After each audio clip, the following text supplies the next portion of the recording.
Իմ քայլը բարեգործական հիմնադրամը սկսել է պատերազմի մասնակիցների մասնագիտական ներուժի բացահայտում ծրագրի 4-րդ փուլը։ Նախ Ջերմուկում անցկացվում է կողմնորոշման ճամբար, ներգրավելով մոտ 100 շահառուի։ Այս անգամ ծրագրում ընդգրկվել են պատերազմին մասնակցած եւ հաշմանդամություն ձեռք բերած այն անձինք, որոնք ապրում են Տավուշի, Սյունիքի, Արագածոտնի եւ Գեղարքունիքի մարզերում։ Ճամբարի արդյունքում յուրաքանչյուր մասնակից կմշակի իր անհատական զարգացման պլանը, որը հիմք կընդունենք ԱԲԿ-ի բոլոր ծրագրի փուլերում, վերապատրաստման, օտար լեզուների ուսուցման եւ բիզնես պլանավորման եւ կառավարման դասընթացների ընթացքում եւ նաեւ յուրաքանչյուրի բիզնես ծրագրի մշակման ճանապարհում։ Ծրագրի նպատակն է նպաստել Հայաստանի Հանրապետությունում մարզերում ապրող վիրավորում ստացած պատերազմի մասնակիցների սոցիալ-տնտեսական վերաինտեգրմանը, խթանելով աշխատանքի կամքն ու սերը իրենց մեջ։ Ոմանք ընտրում են սկսել սեփական բիզնեսը կամ զարգացնել սկսած գործը, ոմանք էլ նախընտրում են մասնագիտանալ որևէ կոնկրետ ոլորտում։ Ծրագրին մասնակցել եմ նրա համար, որովհետև ունեի արդեն ընթացիկ գործ, ուզում եմ զարգացնեմ այդ ամեն ինչը։ Շատ հաճելի մթնոլորտում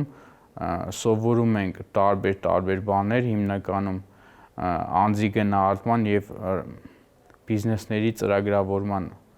մասով թեմաներ։ Այս ամեն ինչը իմ կարծիքով շատ կօգնի իմ եւ մնացած տղաների բիզնես ծրագրերի համար։ Պատերազմում վիրավորում ստացած տղաների համար ճամբարը մասնագիտական կողմնորոշման եւ կարիերայի պլանավորման առաջին կարևոր քայլերից է։ Երկու խմբով 6-ական օր նրանք դասընթացավարների, խորհրդատուների եւ անկախ փորձագետների հետ ուսումնասիրում են տարբեր թեմաներ։ Աշխատաշուկայում անձի մրցունակությունից մինչեւ ինքնաբացահայտում եւ ինքնագնահատում, աշխատանքային գործընթացի այլընտրանքների բացահայտումից մինչեւ գործատուին ներկայանալու հմտություններ։ Ճամբարի ամբողջ ընթացքում մասնակիցների հետ են նաեւ հիմնադրամի աշխատակազմը, սոցաշխատողներ, մարզային աշխատակիցներ, ինչպես նաև հոգեբաններ։ Նախ մոտիվացիա ենք տալիս, որովհետև շատերի մոտ պատերազմի արդյունքում դրանից հետո առաջացած որոշակի խնդիրների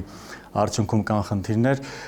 կան իրենց մոտ արդեն սեփական խնդիրներ, հավատ չունեն սեփական ուժի նկատմամբ, սեփական անձի նկատմամբ, եւ մենք հենց առաջինը սկսել ենք դրանից, որ իրենք այնպիսի բանի միջով են անցել, որ իրենց այնքան ուժեր կան այս կյանքում, իրենց ընտանիքը, իրենց ընկերները, իրենց հայրենիքը, որոնք ուժ են տվել եւ իրենք կարողացել են անգամ այդ դժվար իրավիճակում դիմակայել, այս կյանքում տնտեսական եւ մնացած առումներով իրավունք չունեն ուղղակի նահանջելու եւ մենք ամեն օրվա դրությամբ տեսնում ենք դինամիկա։ Իմ քայլի հիմնադրամը եւ հիմնադրամի գործադիր տնօրեն Տիգին Աննա Հակոբյանը կհավատան, որ յուրաքանչյուր մարդ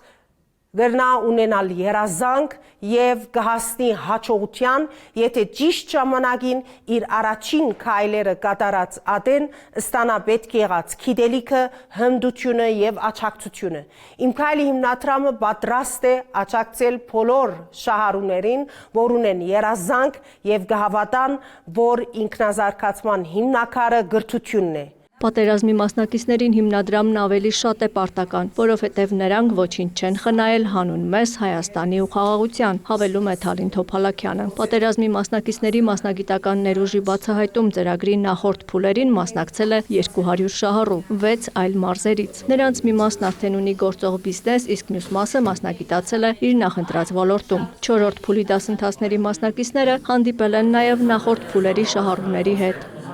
Աննա Զախարյան, լուրեր։